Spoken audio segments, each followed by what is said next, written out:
Hello, all you beautiful people. If you're new, welcome to my channel.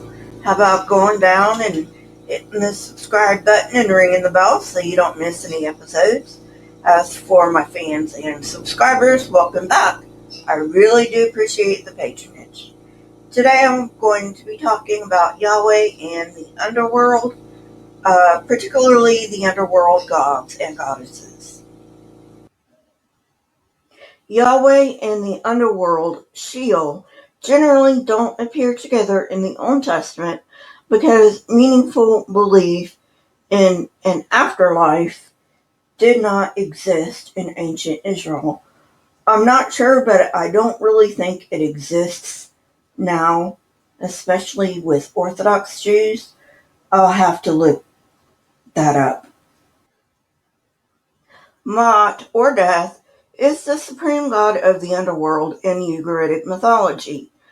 Another deity is Resheph, and divinized spirits of the dead are, I'm not even going to try to pronounce the word, but in the Old Testament it appears as Rephaim. In the Ugaritic Texts, Mot has a large throat which swallows people and sends them to the underworld. We find similar language in the Old Testament describing Sheol. Despite this, Sheol is not actually a person the way Mot is. This is similar to language used of Sheol in Isaiah 5:14.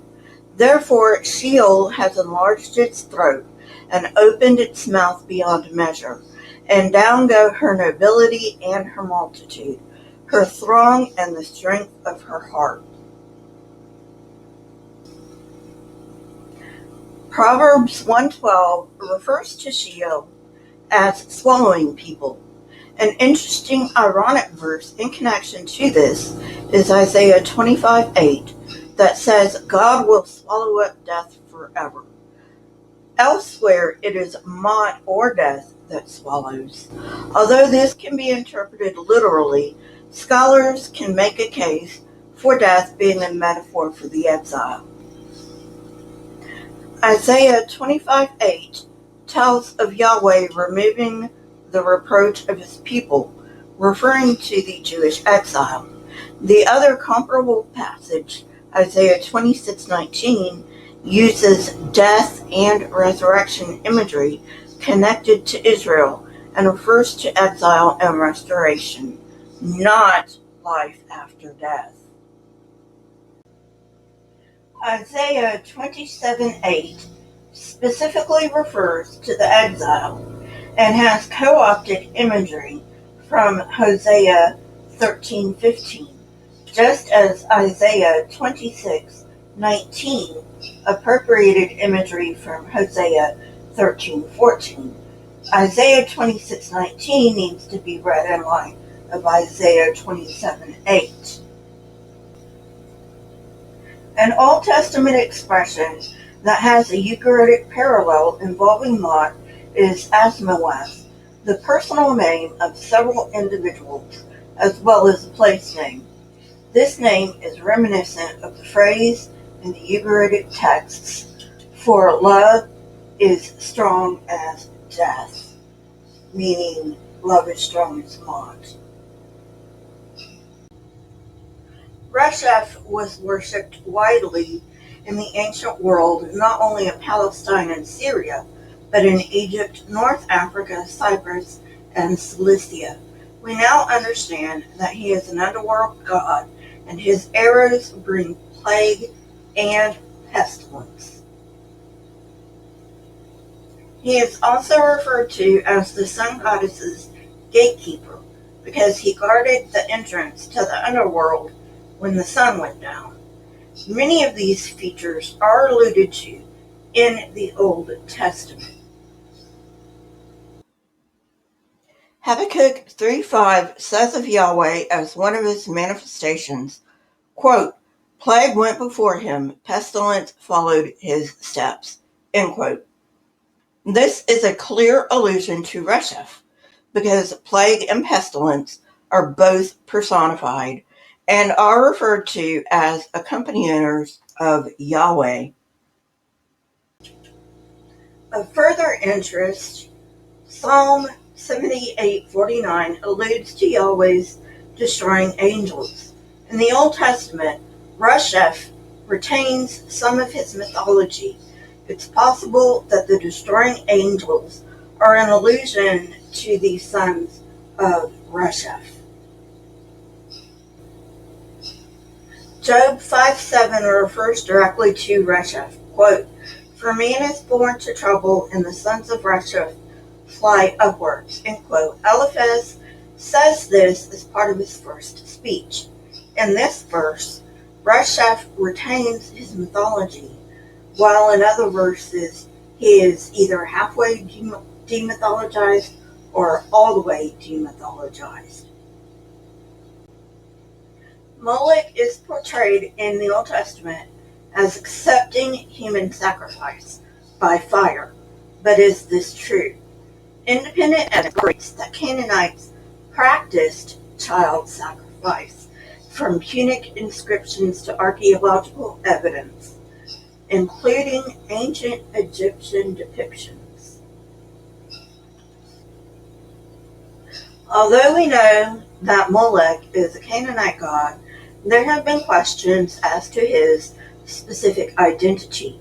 Two Ugaritic serpent charms attest to this deity. In both, he is linked to the place name Ashtaroth and Transjordan, elsewhere in the Ugaritic texts associated with the Underworld. A few years ago, we discovered another Ugaritic text that pairs Molech and Resheph. Further evidence of an underworld connection comes from Isaiah 57:9. Quote, "You journeyed to Molech with oil and multiplied your perfumes. You sent your envoys far off and sent down even to Sheol." End quote. A natural interpretation of this verse puts Molech's dwelling in Sheol. Another, albeit circumstantial, evidence for Molech as an underworld god comes from the Aramaic term Gehenna, literally Valley of Hinnom, which has been used to describe hell. Since fire rites were associated with this valley, which in turn has been associated with Molech, it would make sense for this term to apply specifically to a fiery underworld, or hell. The Old Testament uses the term Rephaim to refer to the shades of the dead. Apologies if I got the pronunciation wrong. This term also appears in Phoenician and Punic texts as referring to shades of the dead. In the Ugaritic texts, this term refers to the Deified Dead, specifically the royal dead. Since the Ugaritic texts show that the Rephaim is the Deified Dead, it's a bit odd that there are traces of this in the Old Testament. The verse often cited is 1 Samuel 28:13. Quote, "I see a God coming up out of the earth." End quote.